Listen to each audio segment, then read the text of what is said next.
Hello and welcome to Forgotten Fronts. In today's episode, we'll be going over the mission, By Sabre, Attack and Pursue. And now, the history. If you don't want to hear the history, a time will come up on your screen, and if I'm lazy, it'll be in the comments. Wait for it. Now! Jerlon's columns have hit our line like a hammer, and after a heavy bombardment from the Grand Battery have advanced up over the ridge, pushing back Bylant's brigade of Dutch Belgians, Kielman's Hanoverians, and the King's German Legion and 95th Rifles from in and around La Haye-Saint. Pictons 5th Division was sent in to fill the gap, followed by the wailing bagpipes of Pack's Highlanders. However, during this counterattack, Picton was killed at around 2 p.m., and between that and being heavily outnumbered, the division began to waver, and so the heavy cavalry was deployed to counterattack. No one knew who gave the order, Wellington or Uxbridge, and the two heavy cavalry brigades, including the Household Brigade, commanded by Lord Edward Somerset, with the 1st and 2nd Life Guard and Horse Guard, and the Union Brigade, commanded by Sir William Ponsonby, including the Inniskillen Dragoons, Royal Dragoons, and the Royal North British Dragoons, also known as the Scots Greys, units from all over the British Isles. The cavalry moved through the infantry, trampling some while others grabbed the stirrups. Famously, the 92nd did this while yelling, "Huzzah, 92nd! Scotland forever!" And the heavy cavalry advanced in the French columns, as they could not properly charge as the ground was not fit. As one soldier described, the ground presented a surface of mud, which soon after commencement of action became so deep as to render it very difficult, when advancing to the charge, to push our horses into a trot. On top of that, the cavalry had to advance across the sunken lane, through hedges, across ditches, through the mud, and over the corpses of the troops already fallen. But when they arrived, they took the French columns by surprise, as they didn't see them over the ridge. One soldier described, English cavalry came from every side, forcing their way into our midst and hacking us to pieces. Another describing, a real carnage followed. Everyone was separated from his comrades and fought for his own life. Sabres and bayonets slashed at shaking flesh, for we were too closely packed to use our firearms. Not having time to form a square, the cavalry cut bloody channels through them. Some formed into rough squares, fighting like tigers, while others threw themselves on the ground, pretending to be dead, or surrendered, throwing down their muskets and cartridge belts. Some of those who ran were caught in the sunken lane and were quickly cut down. However, in their excitement, the cavalry did not rally and became disorganized, pushing nearly to the guns of the Grand Battery, and was countercharged by the Lancers and Cuirassiers, during which Sir William Ponsonby was killed.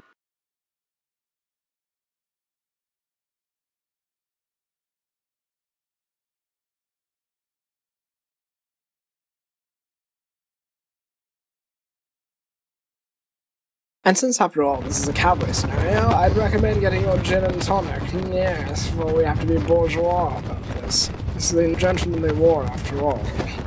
Welcome back to those of you who didn't want to hear the history. We're getting into the scenario now.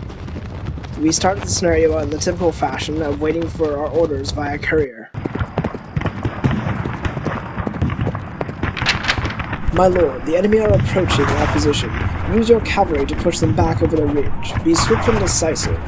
So as the scenario starts out a little slower, hold on to your hats as we're going to be doing it at 4 times speed for the first bit. Going over to our left flank, we go to our light cavalry, which I move down to the farmhouse of Fruchamont to our front.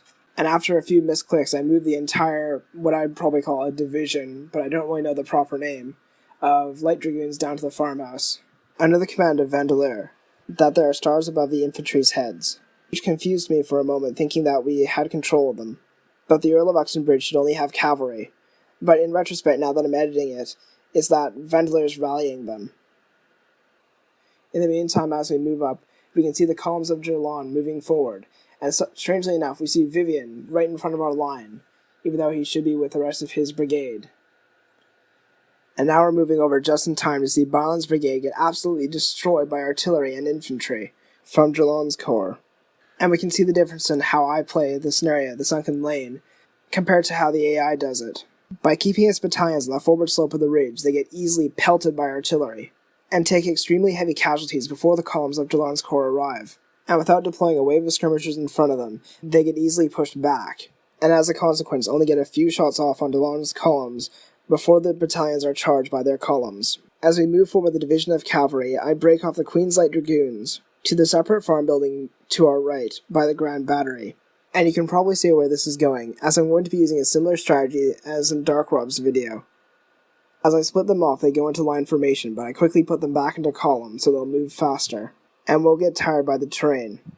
In the meantime, we go back to Bylant's brigade, just in time to see his battalions get absolutely charged and demolished by Jalon's columns, breaking his formation like a great hammer, and being pushed out of position. At the same time, we can see Kilman's Hanoverians, the redcoats with the white flags, begin to be engaged as well. Moving over to Frigimont, we see a scenario that I want to avoid. One battalion of the Nassauers is holding off an entire brigade of Lancers from advancing and supporting the infantry. This gives me a few minutes to explain one of my strategies for this game. The infantry is a little bit more skittish, forming square even though the cavalry is not in range to charge. You can use this to easily diminish their fire quite significantly by forcing them into square and allowing the infantry to cut them to ribbons, as they'll all be standing in quite close formation.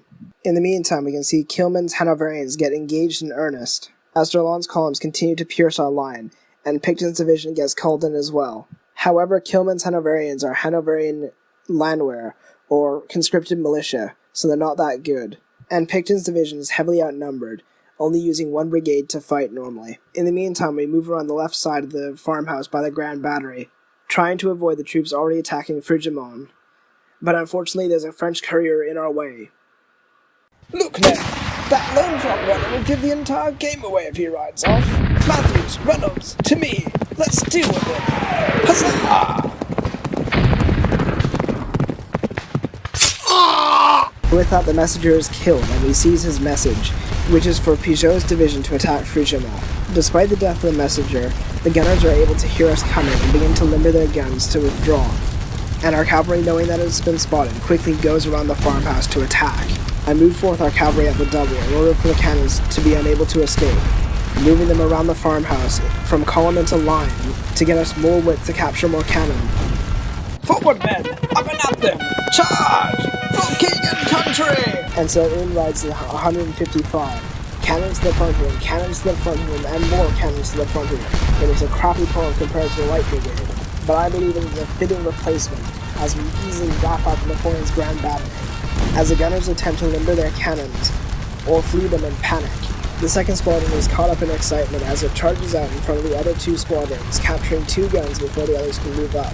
Just afterward, the first squadron does the same thing, capturing another gun.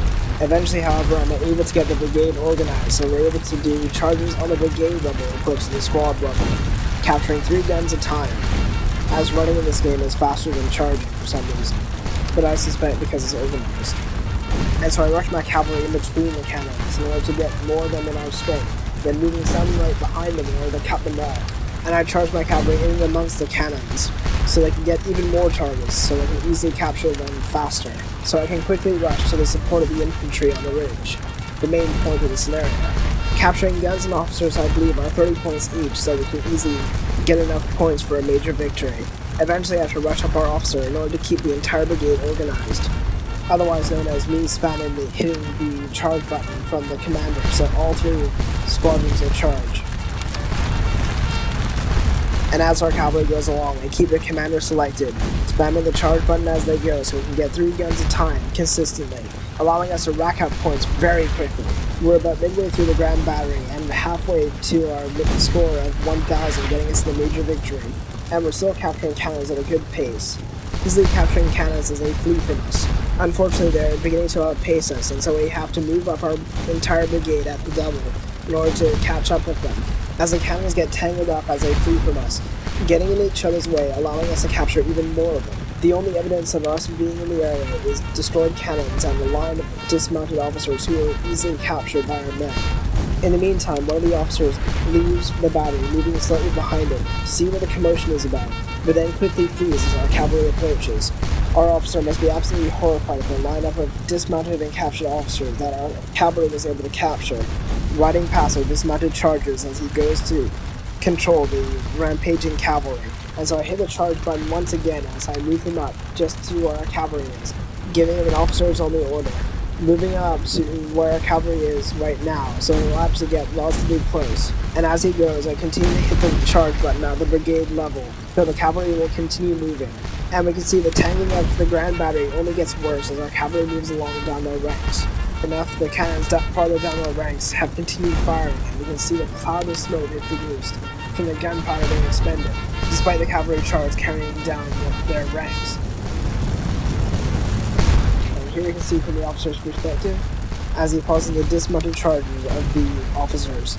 I check his points and we're at 1,000 now, and so I stop him at the hedges, and I just want to pad out our points just a tiny bit, so we can carry on with attacking infantry going up the ridge, without risk of giving us a defeat or something, because we've taken heavy casualties. I believe I stop around 1,500. The French officers flee in panic as we continue up the ranks of the Grand Battery. One of the officers, keeping his cool, and is perceptive enough, sees one of the battalions of Jalon's corps withdrawing toward their current position, and attempts to warn them to stop.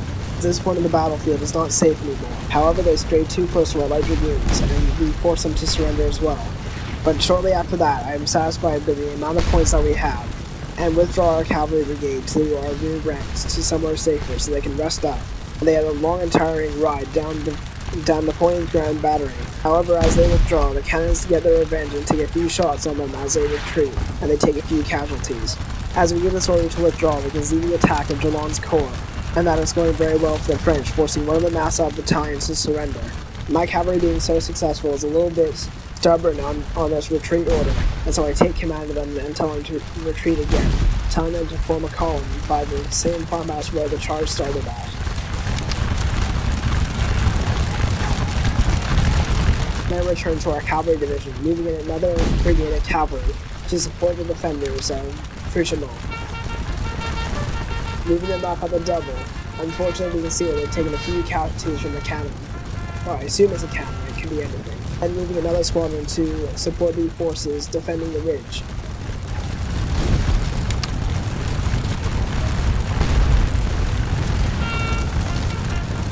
As the squadron moving in to defend Frischemont moves up, Prince of Saxe-Weimar moves up with them, and then into the farmhouse itself. And then I move up our cavalry, moving them from column to line formation.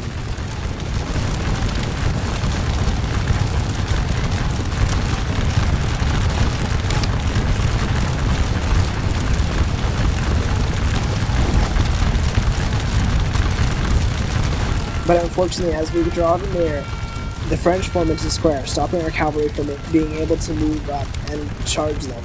At the same time, they're putting less fire onto the farmhouse itself, allowing our defenders a bit of a fighting chance. So then I tell the brigade to move around their position, forcing all their units into square, significantly decreasing the amount of fire they can put down. But then I see a tempting target moving in front of the square, their supplies.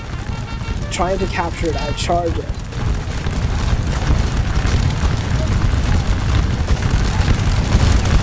Taking a few casualties from musket fire, but then hitting the line of bayonets and taking extreme casualties. So then I quickly fall back, the entire brigade, lick our wounds. But at the same time, the attackers are able to put more fire on the farmhouse once again, putting our defenders at a disadvantage.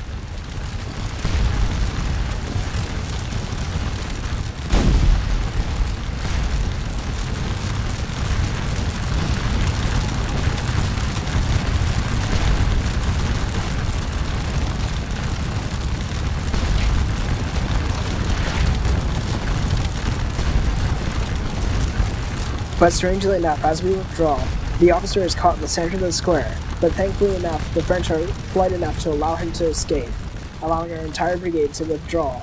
However, one of them, which is under take command mode and refuses to move, but after telling them once again, and taking them off take command mode, they withdraw with the rest of the brigade.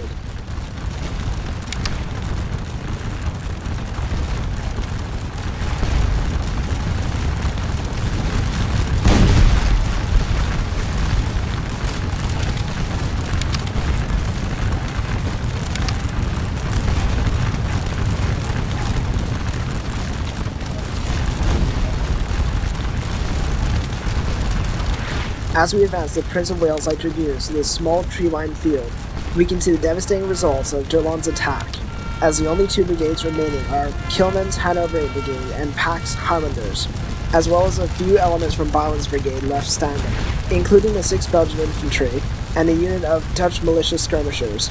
And so we move up the Prince of Wales Light Dragoons, threatening the rightmost column of Jalon's attack, moving them up in line as we move in the Union Brigade as well.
briefly going over to Henry Paget to check our points, which is over the major victory, so I'm satisfied that I can attack. Sweeping over the battle line, I make sure that the Earl of Uxton Bridge is safe, as I look for units that are in risk of breaking. I advance the light dragoons, wrapping around the columns of Dillon's corps, looking for regiments that are bunched together as they make a tempting target for a charge. I take command of the brigade and advance in the line, towards the flank of the closest French regiment.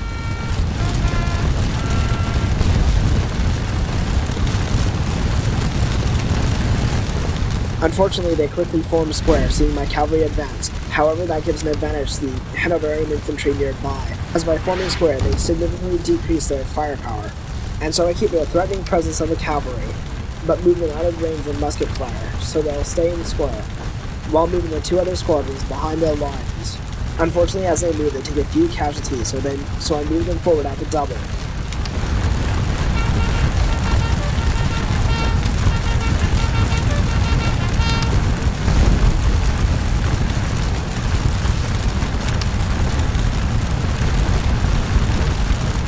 One of the squadrons gets a little too excited and charges a company of skirmishers.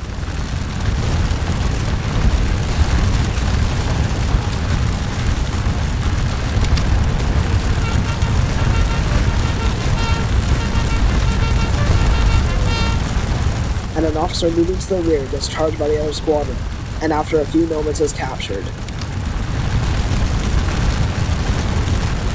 The skirmishers unfortunately quickly regroup, and so I charge them again with my cavalry, while advancing the other squadron to attack the cluster of 4 battalions to our front.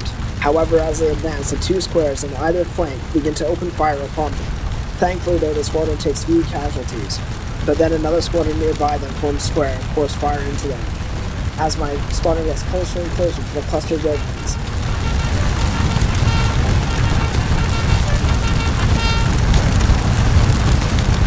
I eventually give a charge over. Unfortunately, the cavalry interprets this order to charge the square, which is closest, but I quickly cancel the order, telling them to fall back, before moving them a little closer to the cluster of regiments, and then telling them to charge again, which they also take as charging the square as a logical answer.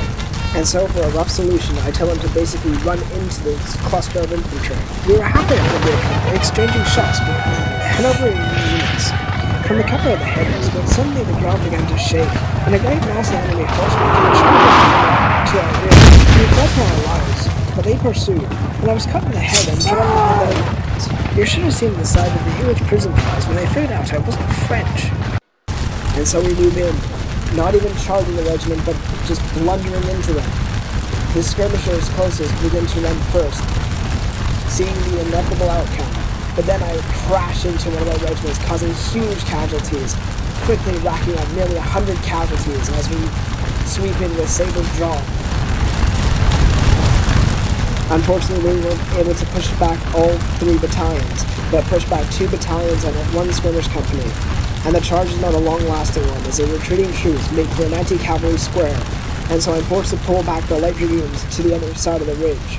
As I see the outcome of the charge, I go quickly to the squadron I have in reserve, looking for another tempting target, but unfortunately all I see is a bunch of infantry squares. Before I can find a tempting target, my cavalry regroups, unfortunately in range of the squares, taking a few casualties from musket fire, and so I have to move them farther back behind the ridge. Just after that, I begin to see the infantry squares begin to disappear back into lines, and so I begin to move the second squadron towards the regrouping battalions from the first charge.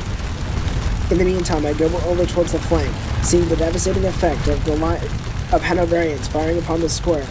At this point, I probably could have charged it with the cavalry and broken the square, but I decided instead to keep casualties lower by telling the infantry to finish off the square. Being another opportunity, I moved one of my cavalry squadrons to support the East Essex. And then I go charging towards 2 battalions that are grouped together. And the target is especially tempting now that an officer begins to support them.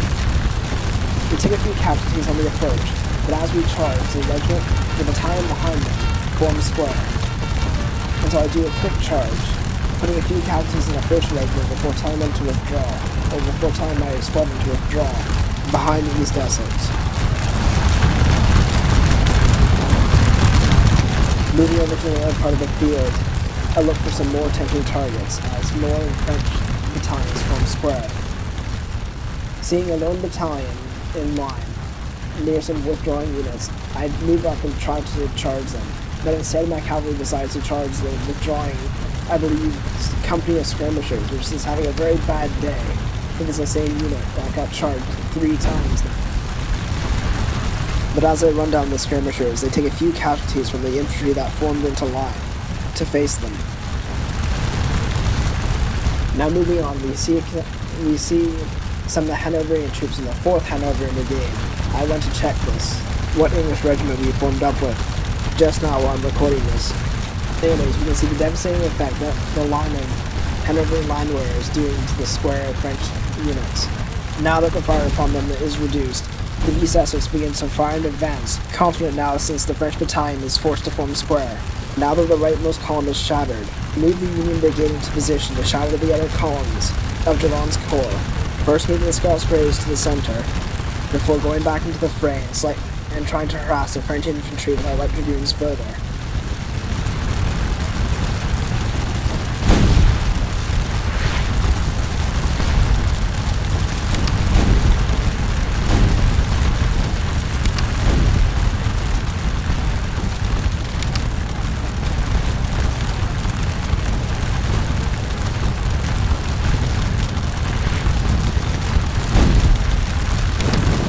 Before going back to the Union Brigade, selecting the Royal Dragoons and move them to the right. Not moving them into position, just moving them into the forest.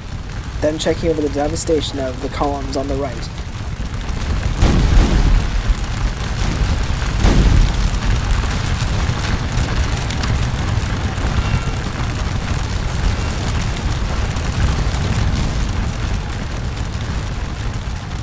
Before going back to the Earl of Buxton Bridge, and checking if the household brigade would be necessary to be joining this big engagement, as well as trying to find the Dutch carabiniers to join this engagement as well, but unfortunately I cannot find them. But seeing that the columns of Jalon Corps have not attacked our left, I don't deploy them, but instead move up some Belgian dragoons.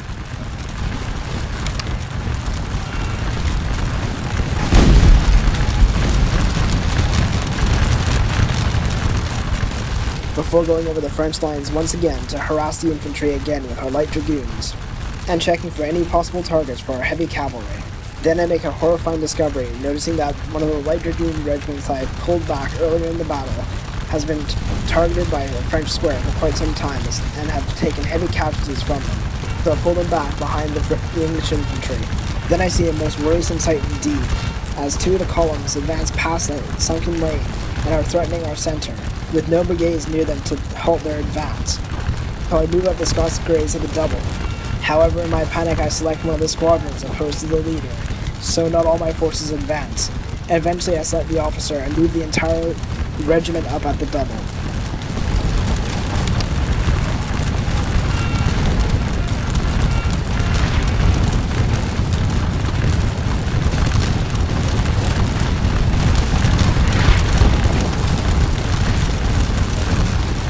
In the meantime, I have one of my light dragoons harass more of the French battalions, particularly the ones that moved up to support the troops being in square under attack by the Hanoverian landwehr, but I quickly move up my light dragoons and force them to form square as well, thus putting them in the exact same trap, then moving them back out of musket range.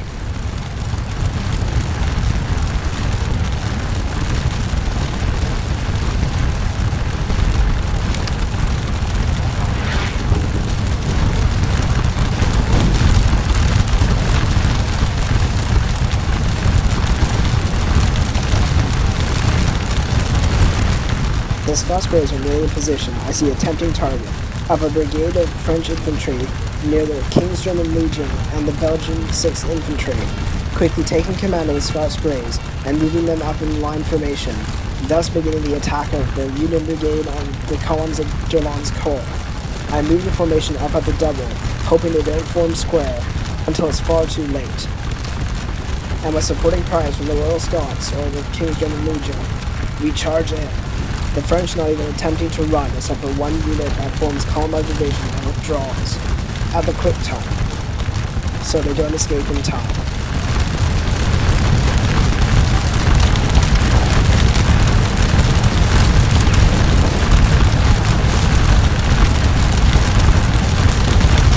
Now, Graves! Now!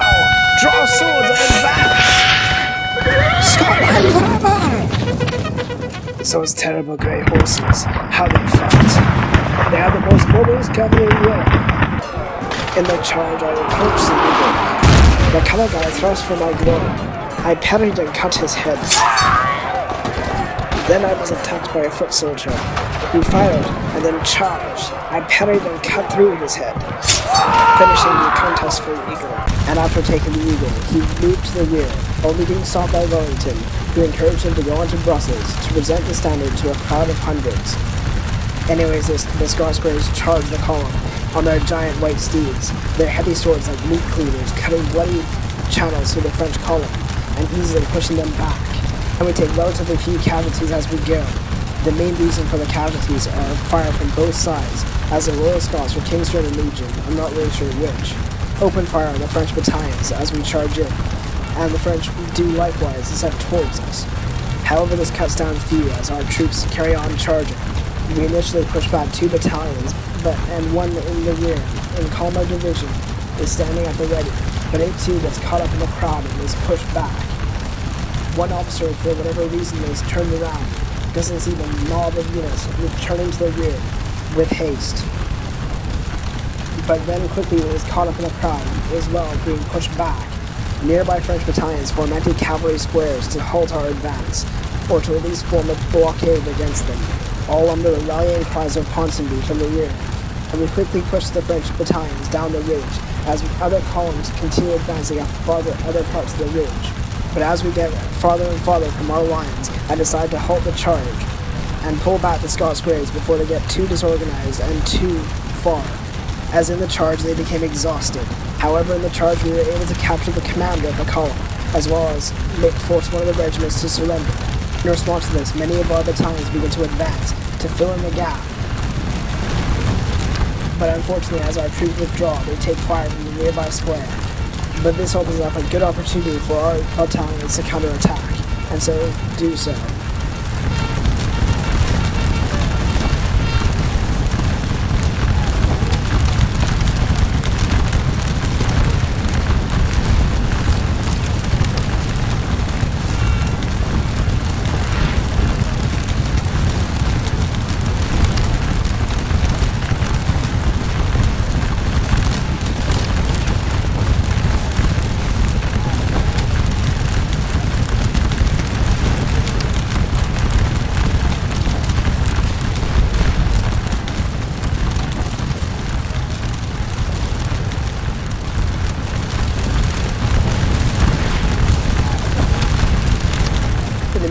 Moving up one of our light dragoons to counterattack into one of the French battalions, but they quickly form square, obviously seeing the events going on the ridge just in front of them, and not wanting to experience the same thing.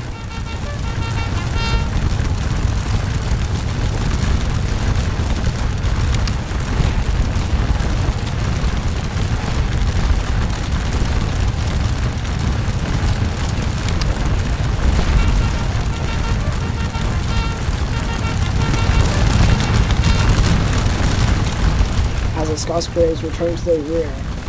They pass by the Royal Dragoons and probably shutting off the eagle that they captured. The Royal Dragoons must be spurred on to at least do them one better, as they move into their position to countercharge the French columns that they were assigned. As the Scots Greys continue to their rear, I go over their scores, and it's amazing. Most of them getting 100 points each or more.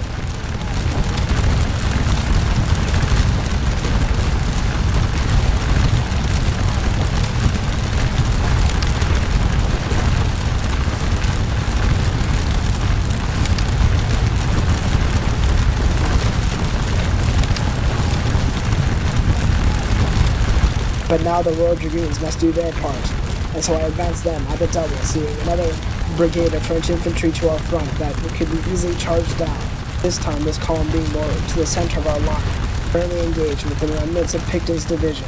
In the meantime, going over the battlefield, the rightmost column of DeLong's corps, attempting to make a counterattack, fails miserably as they're too disorganized after the cavalry charge of the light dragoons, and the only regiment to make it to the ridge is easily pushed back by the Belgic infantry, supported by the Royal Scots. But now I must do the jealous Royal Dragoons as they move into their position. Eyeing one of the French brigades as they pass by the hedges, as I take command of them, moving them forward in line formation at the double. Planning as they advance, I plan to push back 2 columns opposed to just the 1. But this is probably way too overconfident. But no less, that is my goal.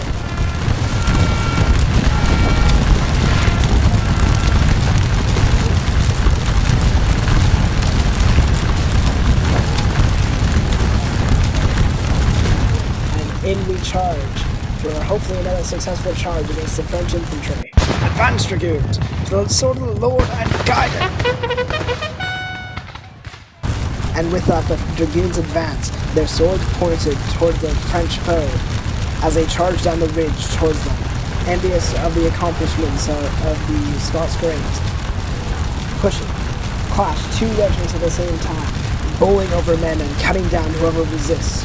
The 3rd Squadron, hitting an isolated battalion, stops and reforms, allowing me to go in and select another battalion for them to charge, only 1 French battalion being able to form square in time, and the Royal Dragoons managed to push back 5 whole battalions of French units, the units in square being the only units to ever cause any casualties to us, through some select shots that they pour into our flank.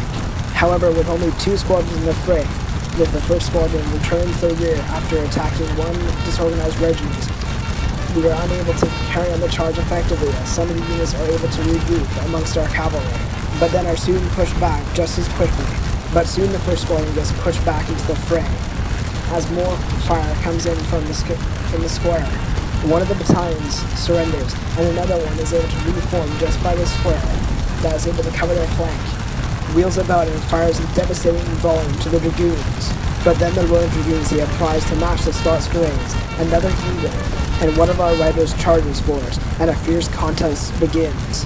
As we advance past the hedges, the French infantry pursued. I saw an eagle on the left, their bearer trying to get to the rear of the column, and I rode to him yelling, "Secure the colours!" Once I arrived, I ran my sword through the eagle bearer's right side, who staggered and fell forward. I quickly then secured the standard. As our cavalry streams past, the French open up a massive volley, cutting down a large number of the cavalry on the flank of the 1st Squadron.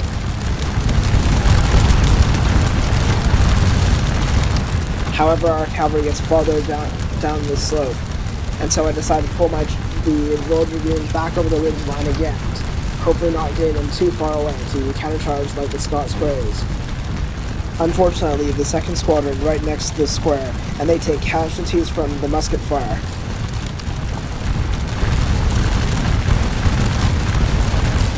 And so I pulled the entire regiment back behind the ridge. Now the French columns are in total disarray, and the infantry can counterattack effectively, pushing them back. Now I go over to our Dutch Dragoons, hoping to put them in the fray at least once, so we can have some Dutch represented in this charge for the Carabiniers. In the meantime, I pull back the Royal Dragoons by the Scots Greys so they can recuperate their organization and fatigue, while I overview the destruction of Jalon's columns. I move forward with the Belgian Dragoons, look for tempting targets across our line, then opening up our map to see how far we push back Jalon's columns from breaching our center, looking for points of impact to charge the infantry to push them back down the ridge. There's a slight point, but it doesn't reach the hedgerows very far, so I really ignore it. Satisfied that I pushed back Jalon's attack, but I look for more places to countercharge to push them back down the ridge. Seeing 2 French battalions I can easily push back down the ridge, I move forward with the Belgian Dragoons, moving them up in a line formation at the double, as per usual, as well hoping to push back those 2 skirmish companies that are right in front of them.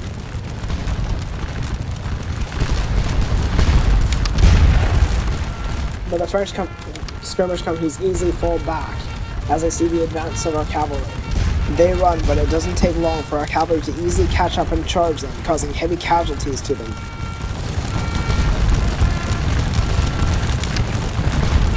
In the meantime, I move our 2 other squadrons up to attack the French columns that are moving up to attack the East Essex and one of the Dutch militia battalions. But unfortunately, the regiment forms square, and so I'm unable to attack them, and so fall back my cavalry squadrons. In In the meantime, I'm looking over the line, seeing the absolutely destroyed square from the Hanoverian landwehr. But unfortunately, my light dragoons are in range, and so I have to pull them back. As the Belgian light dragoons pass the squares, they take some heavy fire from them, taking quite a few casualties, but still carry on, running down the French skirmish companies.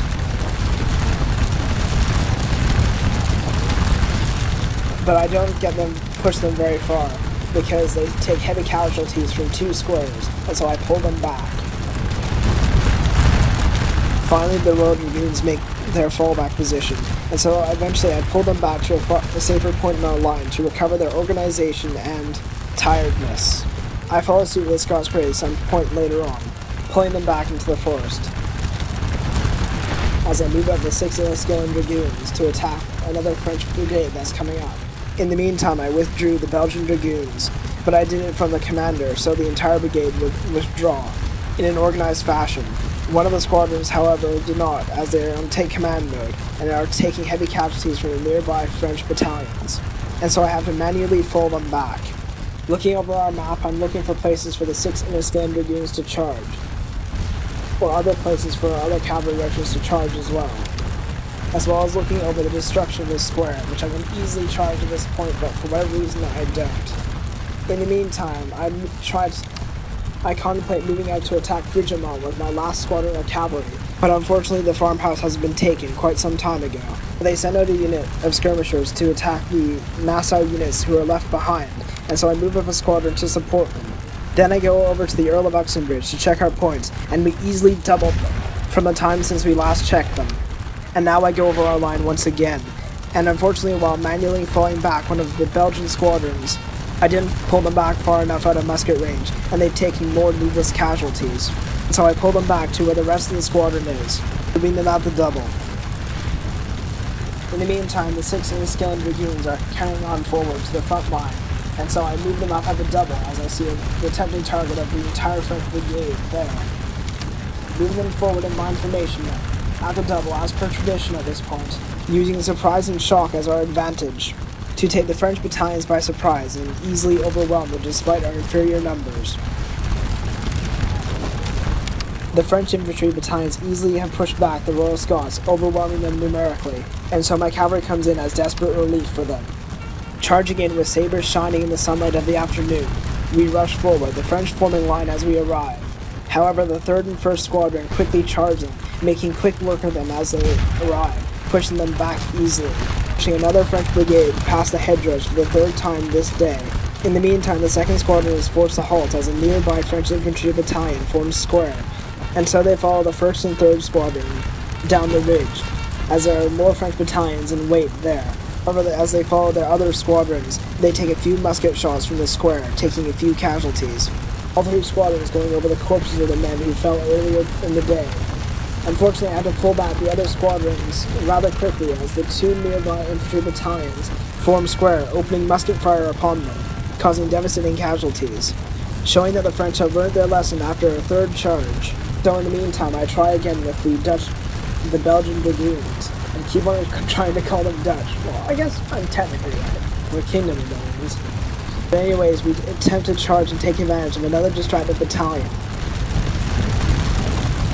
But unfortunately, they quickly see us, forming a square and pouring more fire into them. One of our squadrons charges one of the squares and takes a close-range volley, forcing them to retreat in panic. As I rush back the other 2 squadrons of cavalry as they take fire from the other square, rushing them behind the Gordon Highlanders and Dutch militia units. Checking our map, we can see the absolute devastation of Gerland's offensive, and we go back over to Frigimont, where our squadron stood in support of the Nassauers, who about-faced and fired upon the French attacking them, easily pushing them back, including 1 battalion or company of skirmishers and 1 battalion of infantry.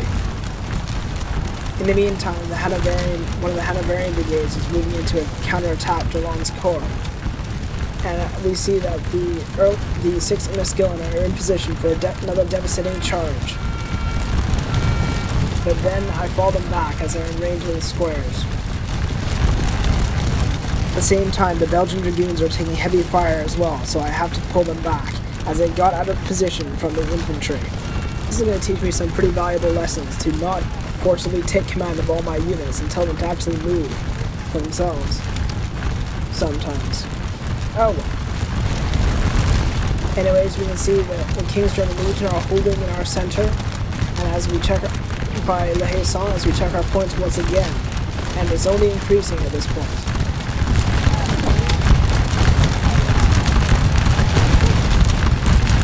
The Hanoverians are moving in near the Belgian infantry.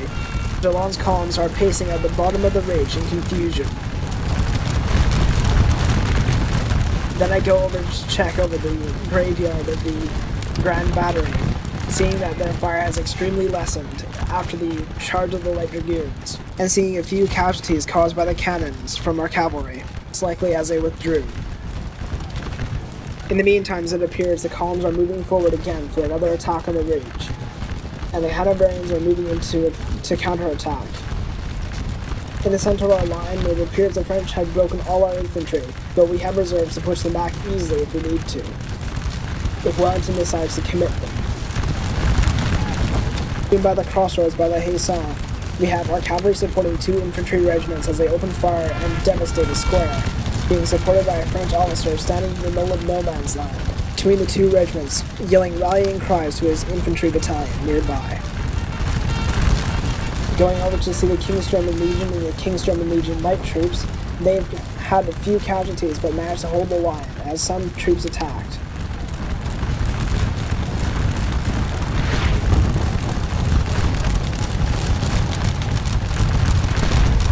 Going over, we can see the shifting position of our own infantry, the Royal Scots, I believe?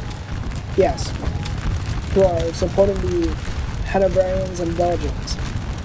But then I see a choice opportunity for the Inniskillen Dragoons, or at least one of the 2nd Squadron. So I advance to charge one of the skirmish companies who stray a little too close to them. Easily catching up with them. Who don't catch up with them, but then I move to attack some of the French battalions nearby. One of them forms square, and so I tell the squadron to halt, falling them back. As the Belgian infantry moves in to attack 2 columns advancing.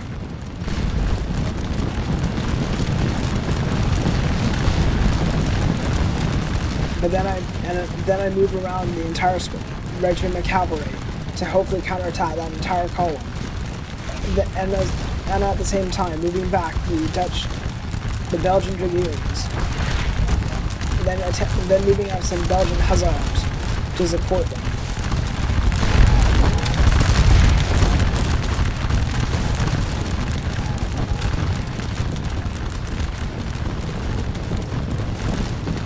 But at this point, the entire momentum of the French attack has been lost.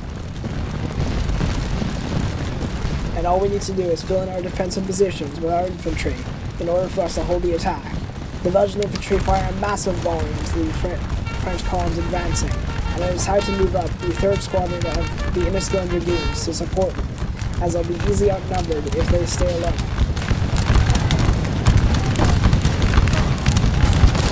But thankfully at the same time, one of the French battalions falls back, and the Inniskillen Dragoons move in.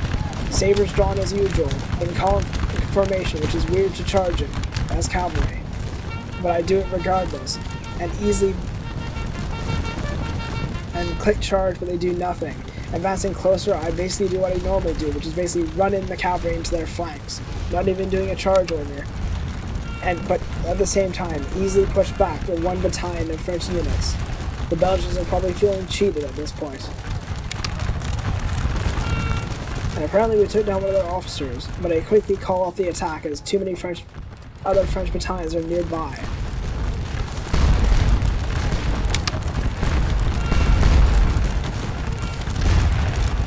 Then I see another opportunity with more French units that regroup down at the bottom of the ridge.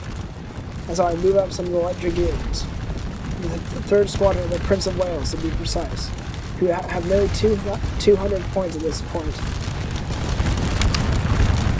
And so I rush them up to attack the 2 French columns advancing. with the support of one of their officers. But then I get a major victory, which really disappointed me. But no, I'm not going to let this stand, even though it's a major victory. I want to have at least one more cavalry charge because I was advancing towards that tempting target.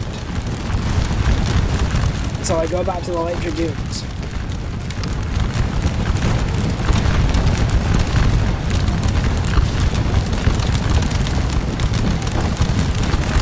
Selecting them and advancing them at the double once again, after I'm pausing the game.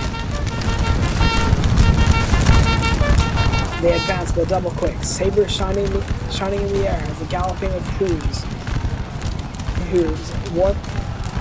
somehow don't alert the French to their incoming threat. One of the battalions forms square, and the other one strangely countercharges.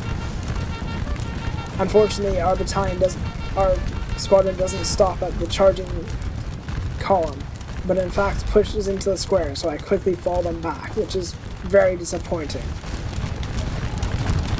And so I look for another opportunity to redeem this, or to justify this unpausing of the game, and see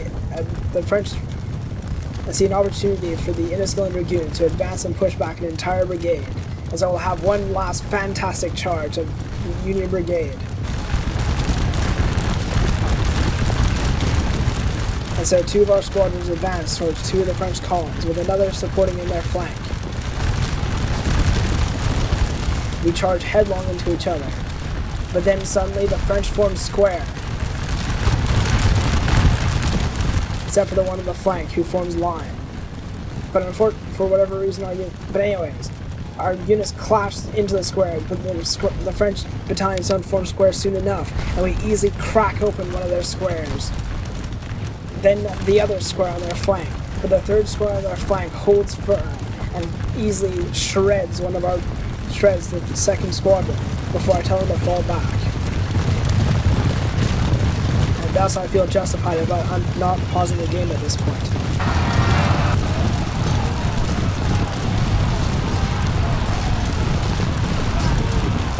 And so now justified with the unpausing of the game, I fall back the innocent Union Dragoons, who did pretty well, but not as well as the Royal Dragoons or the Scots Greys. One of the units, for whatever reason, didn't retreat, and so I fall them back. While in the background you can see the loss from two of our units, or I believe the light dragoons, being attacked by a French infantry squadron. But then the scenario ends.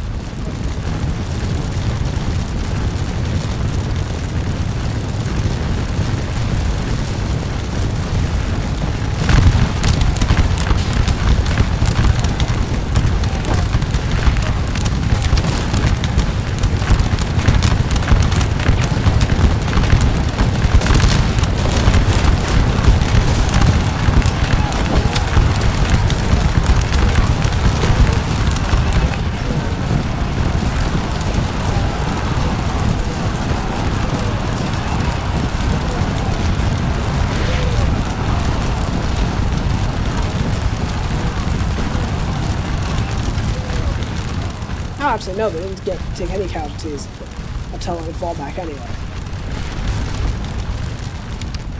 Now satisfied that I got my at least one successful charge in with the Union Dragoons, even though they didn't get as much score as the Royal Dragoons or the Scots Greys. I'm now satisfied that the scenario has ended in a good way. But as they withdraw, they take a few casualties from the French squares, but then I end the battle. And now that I'm satisfied that the two charges of cavalry went quite successfully, I end the scenario, with us taking about 400 casualties to the enemy's about 1,280 casualties. And now we'll go over to the score of the Union Brigade, and some of the other cavalry units that are relevant. I cut out a bunch of the units that weren't relevant that I decided to go over anyway. But yeah, this video is getting quite long as it is. Brigade with Clifton with the Royal Dragoons, getting a good amount, around 500 or so. I'm not good at math, so I'm not going to get the numbers right. So, and here is Hamilton. This would be the Enniskillen Dragoons. Or sorry, no, Scots Greys. Beg my pardon. This would be the Enniskillen Dragoons with Colonel Muller or something. And yeah, they don't do incredibly well. They have one regiment that did quite well. We can see that we saw towards the end, routing a company of skirmishers and a battalion of infantry. And this is some of the light dragoon regiments. I believe this is the one that charged it near Frigimon. That's why it has such heavy casualties. It's the Prince of Wales, so this would be the one that charged the 3 battalions on the ridge, especially the one with 100. The Queen's Regiment of Light Dragoons, this would be the one that charged the battery of cannon. Now I'm going to fast forward as we cover the other regiments, since they didn't really do much, because I didn't control them, because it's just mainly artillery. I believe we had control of one battery of horse artillery, but I couldn't find it and or didn't use it. Anyways, now for Adventures in Time!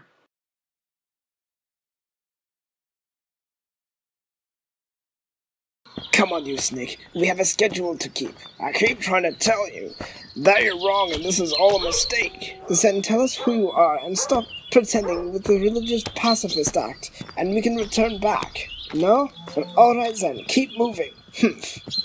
Quickly, to the bushes. A French galloper. Don't shoot him, you fool. You'll give us away.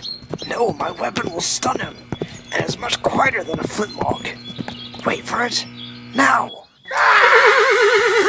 Okay, you come the horse. I'll see to his messages. Aha! They are moving to Wavre. That will keep them occupied. If he follows this road, we'll be able to catch them by nightfall. We can put your Chinese potion to the test. Now put on his uniform. Let's go. How long does this device of yours last? Around an hour. Several hours later. We need to dismount here, or we could alert the French to our presence. Now take off your bag. We can't have it clankering around while we move. Oh, okay. Ah, not so brave now that you're going to betray your own side. Just take us to the kitchen and we'll be out of there quickly. Just keep quiet and lead the way with a stunner. Let's get this over with. Arrêtez-vous! Bon nuit, ma chérie. Come on, move yourself. We need to get to the kitchen. You know where it is. It's too damn dark. There's fires everywhere. I can't get my bearings. Ah, so you do admit you have been here before. Before you jump to conclusions, I'm looking for a fire with fires everywhere. And I can't get my bearings because I'm looking for a tent in a sea of tents. Come on, we don't have forever. That sentry will rise and raise the alarm. Thinking, that tent seems pretty big compared to the rest. I'll dump the melatonin in there. Hopefully it gets to somebody high up on the chain. The next morning. I don't feel so well. Do you hear that? It might be thunder. Maybe. No, it is cannon. We must march to the sound of the guns. Our emperor needs us. You go on. I'll lie down for a bit.